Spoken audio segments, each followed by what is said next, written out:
diketahui oleh kedua orang penjual atau pembeli tersebut. Nah, seperti itu gimana? Fala yajuzu, maka tidak boleh.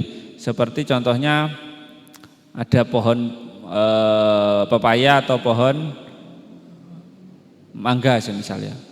Lah, itu belum berbuah. Si pemiliknya itu pohonnya belum berbuah. Lalu ada pembeli atau si penjualnya bilang, saya menjual mangga ini ataupun pepaya ini yang belum berbuah dengan harga sekian. Nah, si pembeli, ya saya yang beli, semisal gitu.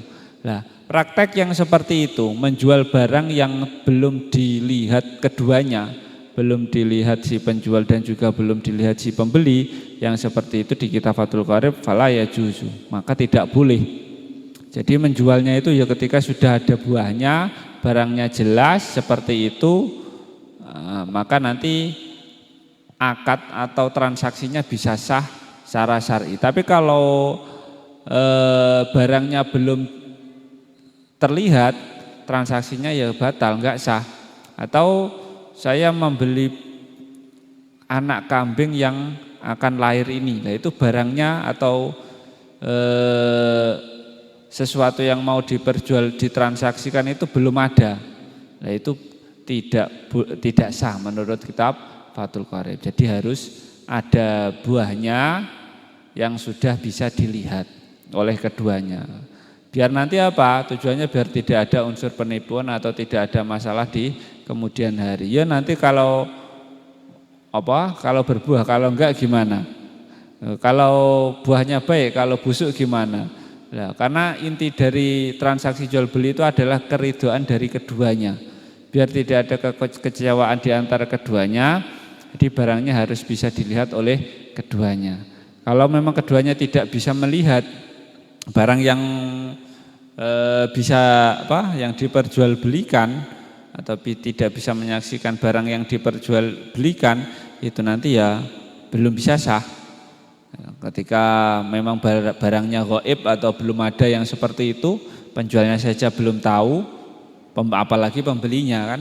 Nah, kalau yang seperti itu menurut kitab Fathul Qarib itu fala yajuzu, tidak boleh, alias nanti transaksinya batal, tidak sah. Jadi kepemilikan tentang barangnya itu sebenarnya tetap milik si penjual, karena transaksinya kan enggak sah di yang seperti itu. Nah, jadi tapi tentang yang seperti ini nanti pertanyaannya banyak sekali, transaksi tentang jual beli, tapi nanti bisa ditanyakan lewat para ustadz dan Lajnah Basul Masail. Kalau saya sebenarnya ya kurang mendalami tentang ilmiah yang terlalu tapi tetap loh ya, kalau ada pertanyaan seperti itu harus lewat kita itu tanya pada ahlinya, enggak boleh semena-mena langsung menelurkan hukum sendiri, memfatwakan wah ini boleh, ini enggak boleh. Jadi tetap harus lewat belajar tentang kepada para ustadz dan orang-orang yang ahli di bidangnya, kan gitu.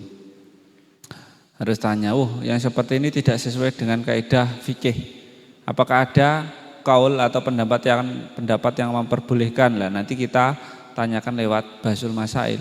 Banyak ulama nanti lewatnya para ulama. Karena apa? Ilmu yang didapatkan oleh para ulama itu tidak semena-mena keluar dari pendapatnya sendiri. Jadi tetap beliau itu mengilmiahkan atau mentafsirkan ilmu dari Quran hadis dengan sudut pandang beliau, tapi dengan cara-cara yang ilmiah. Dilihat lafadznya bagaimana, lafadz Quran hadisnya gimana, terus tata caranya turun ayat itu bagaimana. Nah, nanti ditafsirkan oleh para ulama. Jadi enggak boleh ya sengaja memfatwakan sesuatu yang tidak kita ketahui. Paling aman ya bertanya pada ahlinya.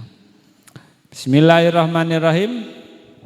Nah, selanjutnya adalah Wa yasihu lan sah apa bai'u kullu tahirin adol saben-saben perkara kang suci muntafiin kan kena den manfaati apa bihima mamlukin kang den miliki. Wa sarahalan mertelake sapa al musannifu Kyai Musannaf bimafhumi hadzal asya. Kelawan perkara kang den paham saking ikilah pira-pira perkara fi qaulihi ing dalam dawe Kyai Musannaf. Dan sah menjual segala sesuatu yang suci yang memberi kemanfaatan yang bisa dimiliki atau yang bisa dimiliki yang dimiliki secara penuh. Nah, jadi saya boleh menjual HP ini ketika HP ini handphone ini adalah benda suci, terus bisa diambil kemanfaatannya, bisa buat untuk tukar pesan, terus bisa HP ini milik saya, penjual aslinya penuh, terus saya jual. Nah, itu boleh dan sah. Tapi ketika salah satunya tidak terpenuhi, ya nanti tidak bisa sah. Ini HP milik adik saya, kok saya jual semisal. Nah itu transaksinya itu batal, enggak sah nanti. Misal ini HP adik saya, terus saya jualkan pada orang lain. Nah, sebenarnya status kepemilikannya itu tidak berhak bagi si pembeli, tidak berhak bagi si pembeli. Nanti semisal adiknya kok mengambil barang ini karena barang ini aslinya milik adik saya. Itu nanti diambil oleh adik saya, itu tetap milik adik saya. Si penjual itu sebenarnya, si pembeli pun juga tidak berhak memiliki handphone ini karena transaksinya itu batal. Nah, terus uangnya gimana ya? Meminta pertanggungjawaban pada yang menjualkan tadi.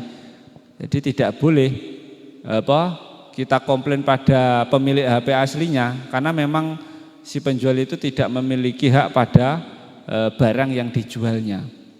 Jadi atau menjual motor, memiliki motor yang dijual punya ayahnya semisal, terus dijual tanpa izin ayahnya, ayahnya mengambil secara paksa pada si pembeli.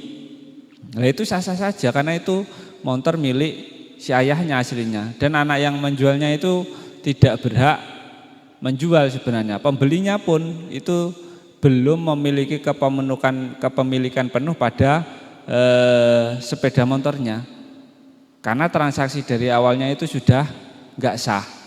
Nah, terus gimana solusinya? Ya nanti uang yang sudah diberikan itu harus diminta pertanggungjawabannya itu terhadap si penjual yang memang memulai dari transaksi yang tidak sah tadi. Tidak boleh kita berkomplain pada ayahnya karena itu memang motor milik ayahnya sendiri. Jadi gitu. Jadi transaksinya nanti bermasalahnya itu harus kembali pada si penjual dan pembeli asli. Karena barangnya itu milik ayahnya kok dijual tanpa seizin, nah itu tidak sah, kan gitu.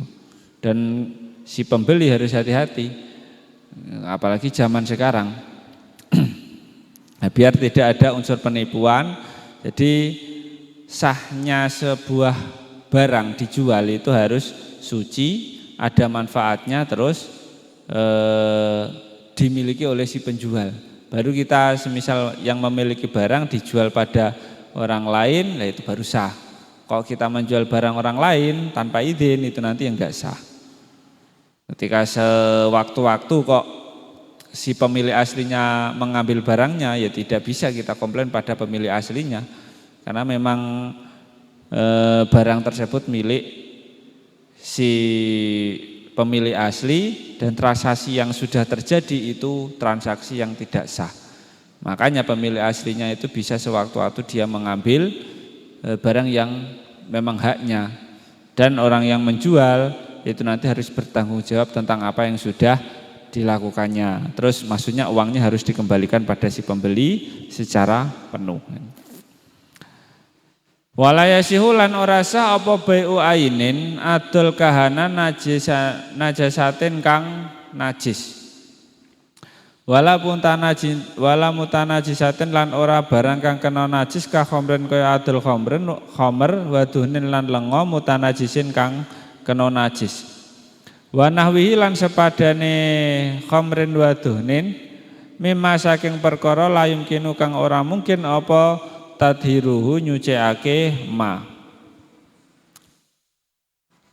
Dan tidak sah menjual sesuatu yang najis atau yang terkena najis. Menjual air kencing itu tidak boleh. Menjual arak, minuman yang memabukkan. Nah, jadi kan kalau syariat Islam, menurut Islam itu arak atau hal-hal yang memabukkan itu kan haram dan juga najis kan. Kayak arak, minuman keras gitu. Itu kan najis dan haram, dan memperjualbelikannya itu tidak sah alias transaksinya itu tidak sah. Jadi semisal ada yang menjual arak, menjual minuman keras satu botol harganya 10.000 100.000 semisal. Lah, ketika sudah dilakukan pertukaran uang dan juga araknya itu tidak sah sebenarnya. Jadi kepemilikan uang aslinya itu tetap milik si pembeli dan kepemilikan araknya itu milik si penjual. Karena transaksinya itu tidak sah, melakukan transaksi jual beli sesuatu yang najis itu tidak sah. Makanya nanti kok semisal si pembeli mengambil uangnya lagi itu tidak masalah karena status uangnya itu sebenarnya milik si pembeli karena transaksinya itu tidak sah. Jadi kepemilikan antar barang itu tetap dan tidak berpindah. Beda ketika nanti transaksinya itu adalah transaksi yang sah. Kayak menjual buku, bukunya suci dan yang lain sebagainya, persyaratan sudah terpenuhi, buku ini kepemilikan penuh bagi si pembeli ketika sudah terjadi transaksi. Dan si penjual itu tidak berhak untuk melakukan apapun pada barang yang sudah dijualnya. Tapi kalau transaksinya tidak sah, semisal kayak barangnya tersebut itu tidak kayak najis tadi, tidak sah kan menjual barang yang najis, kayak menjual air kencing kuda semisal. Nah, itu kan barang yang najis, itu transaksi melakukan hal itu ya tidak sah sebenarnya. Dan status kepemilikan uangnya itu tetap si pembeli karena pembeliannya itu ya pembelian yang tidak sah. Ya, selanjutnya wala bai'un lan ora sah adol, wala bai'uma lan ora sah adol perkara la manfaata kang ora ana manfaat iku maujud fihi ing dalem ma. Ka akrabin kaya kala jengking wa namlin lan semut wa sabin lan adol satu galak layang fa'u kang ora ana manfaate iku maujud. Tadi kan tidak sah menjual barang yang najis atau yang terkena najis atau menjual kayak minyak goreng yang tercampur dengan najis, tercampur air kencing, tercampur arak dan yang lain sebagainya, itu tidak sah menjual barang yang seperti itu. Selanjutnya tidak sah lagi menjual barang yang tidak ada manfaatnya. Kalau di sini contohnya seperti kalajengking, wanamlin dan semut yang tidak bermanfaat bagi si pembeli semisal. Nah, tidak ada. Semisal menjual semut satu, nah itu kalau tidak ada manfaatnya ya tidak sah.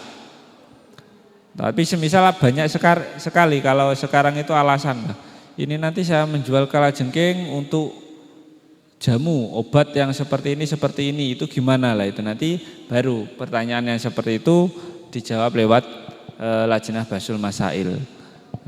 Kalau sekarang banyak sekali pondok pesantren melakukan Lajnah Bahsul Masail tentang permasalahan-permasalahan yang seperti yang sudah disebutkan, atau ya seperti permasalahan baru yang ada di sekitar masyarakat. Nah, itu lewatnya Lajnah Bahsul Masail. Nah, kalau dasarnya itu menjual barang yang tidak ada manfaatnya itu tidak sah. Seperti kalau di Fathul Qorib contohnya menjual kalajengking. Kita membeli kalajengking yang tidak bermanfaat untuk apapun semisal, itu tidak sah. Terus ada yang beralasan, saya menjual kalajengking dengan tujuan untuk jamu atau tujuan untuk stamina dan yang lain sebagainya, itu gimana? Lah itu dijelaskan di kitab yang lebih besar, keterangannya. Atau menjual semut, menjual yang lain yang tidak ada manfaatnya. Kayak semisal menjual ulat. Nah, ulat pakan burung itu. Nah, kalau ulat saja